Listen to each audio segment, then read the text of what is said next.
I want you to understand something very simple that most people do not really understand until they have lived through it.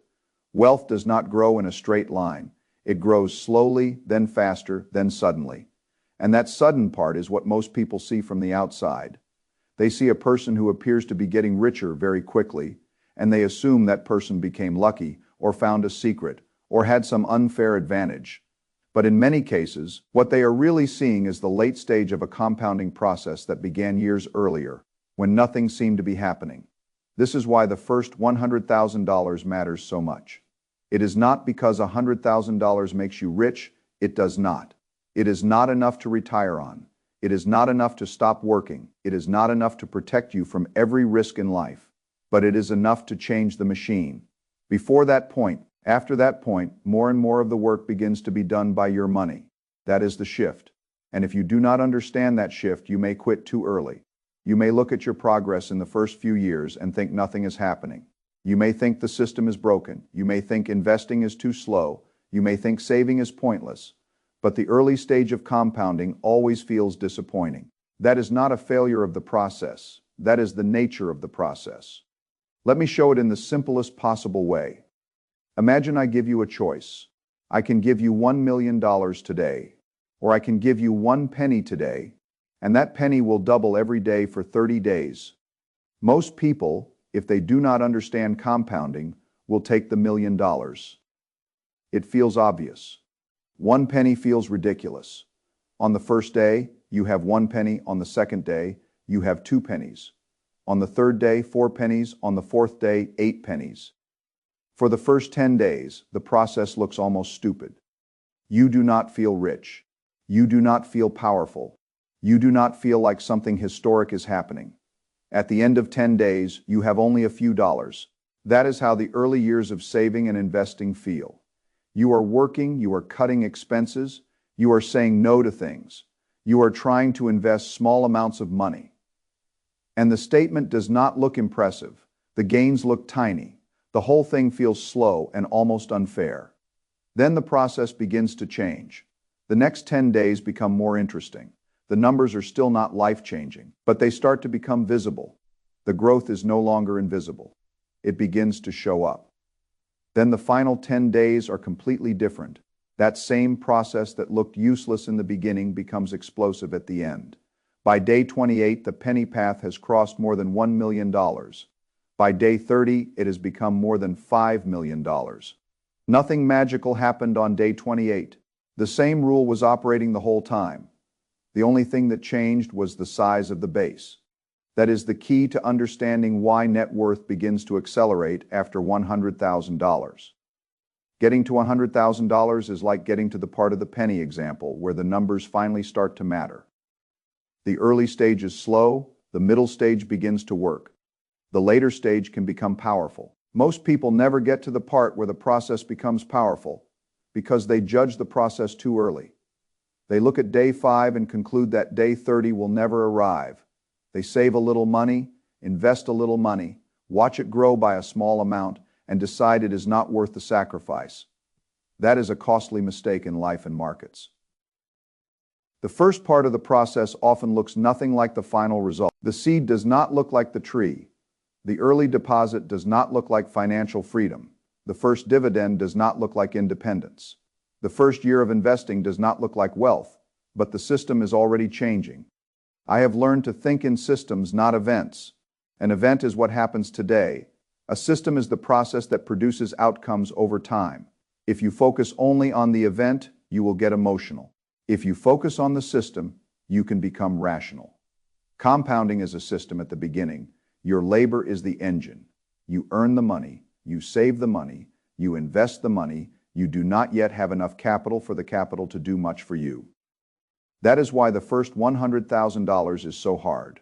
It comes mostly from your effort, it comes from your income, it comes from your savings rate. It comes from your discipline, it comes from your ability to avoid waste, it comes from your ability to delay gratification, it comes from your willingness to do boring things while other people are trying to look rich. The painful truth is that before you have meaningful capital, your money is not doing much yet. It helps, but it is not yet the main force you are. That is why this stage feels unfair. If you have $10,000 invested and you earn 10%, you make $1,000. That is good, but it does not change your life. It may not even feel worth the effort. If you have $100,000 invested and you earn 10%, you make $10,000. That is different. That is a month of income for some people. That is an emergency fund for others. That is the cost of major flexibility. If you have $1 million invested and you earn 10%, you make $100,000. Now the machine is doing what used to require a job. The return rate may be the same, but the outcome is completely different because the capital base is different. This is why rich people often appear to have an unfair advantage. They do. Capital is an advantage when you have money. Your money can make money. When you do not have money, your body and your time have to make most of the money. That is a harder game. It is not morally better or worse. It is simply structurally harder. The goal is to move from the hard game to the easier game. You do that by building the first meaningful pile of capital. For most people, that first meaningful pile is $100,000. Let me put the process into simple numbers. Suppose you are able to save and invest Suppose your money earns 10% a year. I am using round numbers because the exact numbers matter less than the pattern. In your first year, you save $10,000. At the end of that year, you have $10,000. In the second year, that $10,000 earns money, and you also save another $10,000. Now you have more than $20,000. In the third year, the same thing happens again. You have more money earning money, and you add more savings. The process continues. At first, it still feels slow. You may be doing the right thing and still not feel rewarded. That is because the first $100,000 is mostly built by your own contributions. In this example, it may take around 8 years to reach the first $100,000. That feels long. Then something important happens. The next $100,000 may take roughly 4 years. Then the time continues to compress. Eventually, the portfolio can grow by $100,000 in a year. Later, it can grow by $100,000 in less than a year. The machine begins producing the same result that once required many years of discipline. That is what people mean when they say net worth explodes. It does not explode because the universe suddenly becomes generous. It explodes because the compounding base has become large enough that the returns themselves become meaningful. When you are early, your savings matter more than your returns. When you are later, your returns begin to matter more and more. This is a very important distinction. People with small portfolios often obsess over returns. They ask, how can I get 20%? How can I find the next big stock? How can I double my money fast? But if your portfolio is small, the biggest lever is usually not the return. The biggest lever is how much you can add if you have $5,000. Earning 10% gives you $500. Earning 20% gives you $1,000. The difference is $500. That matters, but it is not the main game. If you can save an extra $5,000, you have changed the base far more than a few percentage points of return would have changed it. This is why the early stage is not about being clever. It is about being consistent. It is about building income. It is about controlling spending. It is about saving aggressively. It is about not letting lifestyle inflation consume every raise. It is about getting the capital base large enough for returns to become meaningful. People do not like this because it is not exciting. They want the exciting part first.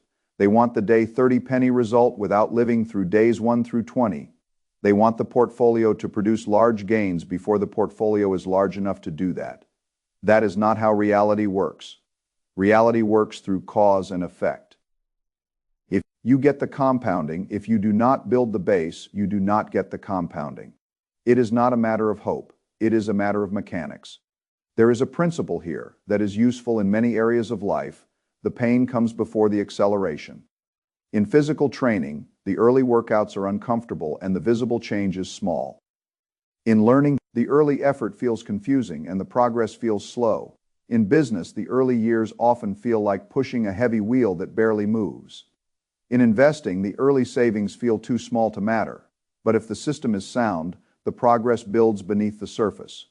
Then one day, the outside world notices. They call it sudden. But it was not sudden. It was delayed. This is why I would tell anyone who is below $100,000 in net worth to treat the first $100,000 as a serious mission. Not because money is everything, it is not. Money is a tool. It gives you optionality. It gives you resilience. It gives you the ability to think clearly. It reduces the probability that one bad event ruins your life. It gives you more freedom to make good decisions. But the first $100,000 is the point where the tool starts becoming powerful. Before that, you are mostly protecting yourself and building the base. After that, you are still working, still saving, still making decisions, but the process has another force behind it. Your capital begins contributing in a noticeable way. This is why delaying the first $100,000 is costly. If you delay that milestone, you are not only delaying, you are delaying the start of the acceleration phase. Every year you delay building the base is a year when compounding cannot fully work for you. Most people understand that they should save money, but they underestimate the cost of waiting. Waiting is not neutral. Waiting has a price. The price is the lost compounding on the base you failed to build. This is why the problem must be faced directly. How do you actually get to $100,000 for most people? It will not happen in 1 year. It will not happen through one lucky trade. It will not happen because of motivation for 3 days. It will happen through a system. The first thing to understand is that the majority of the first $100,000 will usually come from money you earned and saved. That is the part people do not want to hear. In the early stage, the real estate is not going to save you.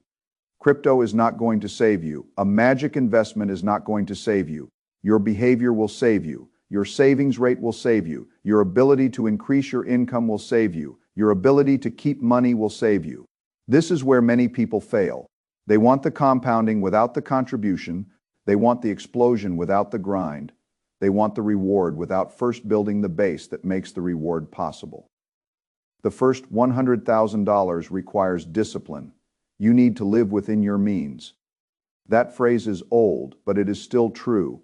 If you spend everything you earn, you cannot build capital. If you cannot build capital, you cannot compound. If you cannot compound, you stay dependent on your labor forever. This does not mean you must live miserably, but it does mean you must make choices. Every dollar has a job. Some dollars buy current comfort. Some dollars buy future freedom. If every dollar goes to current comfort, future freedom does not get funded. That is the trade-off. And because the first $100,000 is mostly created by your savings, the small decisions matter more than people think. The subscriptions matter. The unnecessary car payment matters. The delivery food matters. The impulse purchases matter. The status purchases matter. The habit of spending because other people are spending matters. I am not saying this because the path to wealth is only about cutting small expenses. It is not. But in the early stage, leakage is dangerous. A small leak can keep the bucket from filling, and if the bucket never fills, the machine never begins to work. You must reduce the leakage, but you must not make the mistake of thinking that cutting expenses is the only lever. There are two sides to the equation. You spend less than you make. That means spending matters. But income matters too. Many people focus so much on cutting that they forget to grow. There are only so many expenses you can cut. You can only reduce your food bill so far. You can only reduce your housing costs so far. You can only cancel so many things. At some point, the bigger lever is income. This is especially true when the cost of living is high. If rent, food, insurance, transportation, and basic needs consume most of your income, there may not be much left to cut without making life unstable. So you need to think about how to increase your earning power. That may mean improving your skills. It may mean changing jobs. It may mean negotiating. It may mean building a side income. It may mean learning a higher value activity. It may mean going where opportunity is better. It may mean doing the hard thing that your current self does not want to do, but your future self will be grateful you did. I think of income like water flowing into a reservoir. I think of spending like water flowing out, and I think of investing as the reservoir turning into a productive machine. If too little water flows in or too much water flows out, the reservoir never fills. If the reservoir never fills, you never get power. So the first objective is simple. Increase the inflow, control the outflow, invest the difference. That is not a slogan. That is the machine. Once you understand the machine, the next question is where to put the money.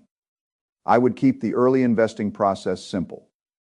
Many people complicate investing but complexity can be a disguise for confusion.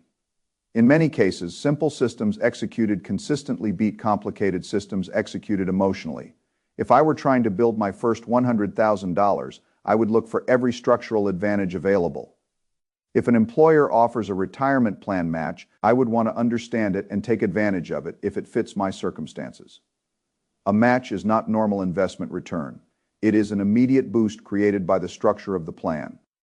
I would use tax-advantaged accounts where appropriate. Retirement accounts can help the money grow more efficiently because taxes matter over long periods of time. I would keep the investment approach simple, using broad funds rather than trying to prove I am smarter than the market every week. Index funds, ETFs, or diversified funds can allow a person to participate in the growth of many businesses without having to correctly predict which single company will win. The purpose of the first stage is not to impress people. The purpose is to build the base. And the base should not depend on brilliance. It should depend on a process that can be repeated. I would also automate as much as possible. When money is invested automatically from each paycheck, the decision is removed from emotion. You do not have to wake up every month and decide whether you feel like building wealth. The system does it for you. This matters because humans are emotional. We get excited near tops, we get afraid near bottoms, we overspend when life feels good, we freeze when life feels uncertain. A good system protects you from your lower quality impulses. It makes the right behavior easier and the wrong behavior harder. The earlier you start, the more powerful the system becomes. The early phase may feel slow, but it is not wasted time. It is laying the track. The money you invest at the beginning has the longest time to compound. It may look small, but it is working for the longest period. That is why starting early matters so much. Even if the amount is small, starting early helps you pass through the boring phase sooner. People often wait because the amount they can invest feels too small. They think, what difference will $100 make? But the act of starting changes the system. It builds the identity, it builds the habit, it builds the base. It gives compounding time to work. Small beginnings are not the enemy. No beginning is the enemy. There is another path that some people use to build net worth, and that is home ownership. It is not right for everyone at every time, and it should not be romanticized. A house can be an asset, but it can also become a burden if bought badly, financed badly, or bought in the wrong life situation. But the source idea is important. If you are in an area where you want to stay, and if the math works, and if you can handle the responsibilities, buying a home can allow you to use leverage and inflation in your favor. Let me explain the principle. If you save $40,000 and use it as a down payment on a $400,000 home, you control an asset much larger than the cash you put down. If the value of the home rises by 10%, the home rises by $40,000. That does not mean housing always goes up. It does not mean you should buy recklessly. It does not mean leverage is safe. Leverage increases both upside and risk, but it does show why ownership of an asset can accelerate net worth when the structure is sound. Inflation can be painful when you are only holding cash and earning wages that do not keep up. But inflation can help certain borrowers who own real assets with fixed-rate debt, because the debt is paid back in dollars that may become less valuable over time, while the asset and income may rise in nominal terms. Again, this is not magic, it is structure. The problem is that people often use leverage emotionally instead of structurally. They buy too much house, they underestimate maintenance, they ignore taxes and insurance, they assume appreciation, they stretch themselves until they have no margin of safety. That is not wise. The right question is not, can I technically buy this? The right question is, does this improve my long-term system without making me fragile? Fragility matters. If your plan only works when nothing goes wrong, it is not a plan, it is a hope. So if you are saving for a home, I would think carefully about where that down payment money sits. Money needed in the short term should not be exposed to the same volatility as long-term investment money. A high-yield savings account or similarly conservative place can make sense for money that must be protected and available. The point is not to chase maximum return with short-term money. The point is to keep the money safe enough for its purpose while still being thoughtful about yield and institution quality. You must also be careful where you keep your cash. A financial institution is a counterparty. Reputation matters, safety matters, access matters, yield matters, but yield alone should not be the only factor. A slightly higher rate at a questionable institution is not always a better deal. This brings us back to the main principle. You are trying to build the first $100,000 as quickly and intelligently as possible. There are usually two broad engines. One engine is investing in financial assets, preferably in a simple, consistent, tax-aware way.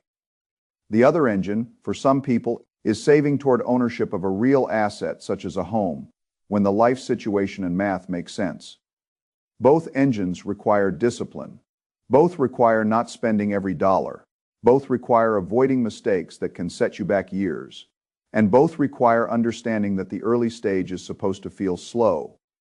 Most people make the early stage harder because they compare themselves to people in later stages. They look at someone with $1 million compounding and compare it to their own first $5,000.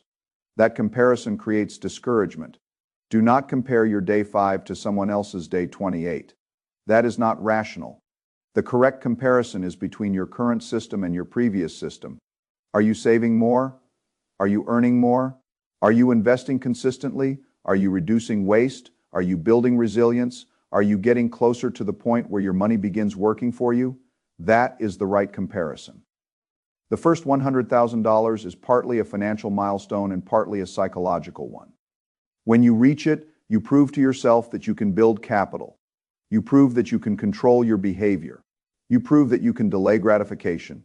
You prove that you can operate a system long enough for the system to produce results. That identity is very valuable. People who see themselves as consumers behave one way. People who see themselves as capital builders behave another way. Consumers ask, what can this money buy me right now? Capital builders ask, what can this money become if I put it to work? That one difference compounds across a lifetime. The world is full of pressure to remain a consumer. Advertisements want your money. Social media wants you to compare. Friends may want you to spend. Status games want you to prove you are doing well before you have actually built anything. If you give in to all of that, you may look successful while remaining fragile. A person can drive a nice car and have no net worth. A person can live in a beautiful apartment and have no assets. A person can earn a high income and still be trapped because every dollar is already committed to lifestyle. Income is not wealth. Wealth is what you keep, what you own, and what can support you when you are not actively working. The first $100,000 teaches that lesson in a concrete way. It forces you to become a person who keeps money. And keeping money is one of the most underrated financial skills. Many people can earn money, far fewer can keep it. Fewer still can put it into a system that grows. That is the progression: earn it, keep it, invest it. Let it compound. Protect the system, repeat. There is no need to make this more complicated than it is. That does not mean it is easy. Simple and easy are not the same. The process is simple. The execution is hard because it requires you to fight human nature. Human nature wants comfort now. Human nature wants status now. Human nature wants certainty now. Human nature wants to stop when the reward is not visible. Compounding rewards the opposite behavior. It rewards patience, it rewards consistency, it rewards deferred gratification, it rewards people who can keep doing the right thing before the world applauds them for it. That is why the first $100,000 is the test. It tests whether you can keep moving when the external reward is small. It tests whether you can build before anyone notices. It tests whether you can stay rational when progress feels slow. And if you pass that test, the next stage becomes different. Not effortless, different. After $100,000, a 10% year is $10,000. If you continue to add money, the growth accelerates. The combination of contributions, the system begins to feel alive. Then the next $100,000 comes faster. Then the next. And eventually you may look back and realize that the hardest part was not the math. The math was always available. The hardest part was becoming the person who could follow the math long enough for the math to matter. That is the real secret. Trust the math. But do not only trust the math, build the behavior that allows the math to work. Because compounding does not help the person who interrupts it every time life becomes uncomfortable. It does not help the person who sells every time markets fall. It does not help the person who spends every raise. It does not help the person who borrows against the future to look successful in the present. Compounding helps the person who stays in the game. So the practical message is direct. If your net worth is below $100,000, do not be ashamed. That is where many people begin. But do not be casual about it either. Treat the first $100,000 as an urgent but disciplined objective. Save aggressively where you can. Increase your income where you can. Invest consistently. Use retirement accounts and tax advantages intelligently. Keep the strategy simple enough that you can actually follow it. Avoid debt that consumes your cash flow. Avoid status traps. Avoid waiting for perfect conditions. And understand that the boring phase is not a sign that you are failing. It is the required beginning of the compounding curve. If you keep doing this, the day will come when your money begins to produce numbers that once seemed impossible. The first $100,000 may feel like dragging a heavy stone uphill. But after that, gravity begins to change. The stone does not become weightless, but it begins to roll with you instead of only against you. That is when people from the outside may say, "You got lucky." They will not see the years when nothing seemed to be happening. They will not see the expenses you refused. They will not see the extra income you pursued. They will not see the boring deposits. They will not see the discipline. They will see the acceleration. That is fine. You do not need them to understand the process. You need to understand it, because once you understand it, you stop treating money like something that only pays bills. You begin treating it like a system of stored energy. If you waste it, the energy disappears. If you preserve it and invest it intelligently, it can begin producing more energy. That is what wealth is. It is stored economic energy that gives you options. And options are one of the most valuable things in life. Options allow you to leave a bad job. Options allow you to handle an emergency. Options allow you to invest when others are afraid. Options allow you to wait for the right opportunity. Options allow you to make decisions from principles instead of panic. The first $100,000 creates more options than most people realize, not because it solves everything, but because it changes your position. You move from always being acted upon by circumstances to beginning to act with some degree of control. That is the beginning of. It does not look dramatic at first. It looks like saving $10, then $100, then $1,000. It looks like not buying something you could technically afford because you want something bigger than the thing. It looks like investing when the amount feels small. It looks like learning skills that increase your income. It looks like choosing a system over an impulse. It looks like doing boring things for a long time. Then, it looks like acceleration. That is why I would say the first $100,000 is not just a money goal. It is a life structure goal. Build that structure, protect it. And once it starts working, do not interrupt it just because the world becomes noisy. Markets will rise and fall. Inflation will change. Interest rates will change. The economy will move through cycles. Other people will get excited and afraid, but the principle remains: build the base. Let the base compound, keep adding to it. Do not destroy it with bad behavior. Understand that the early stage is the hardest stage. And remember that the explosion comes after the base is large enough, not before. That is how people get wealthy, not instantly, not magically, but mechanically. The mathematics are not complicated. The hard part is respecting them before they become impressive. So if you are still in the slow part, do not confuse slowness with failure. You may simply be in the part of the curve where the system is quietly preparing to work. Keep going. The first $100,000 is hard. But once you cross it, the machine begins to change. And if you build the machine properly, it can work for you for the rest of your life.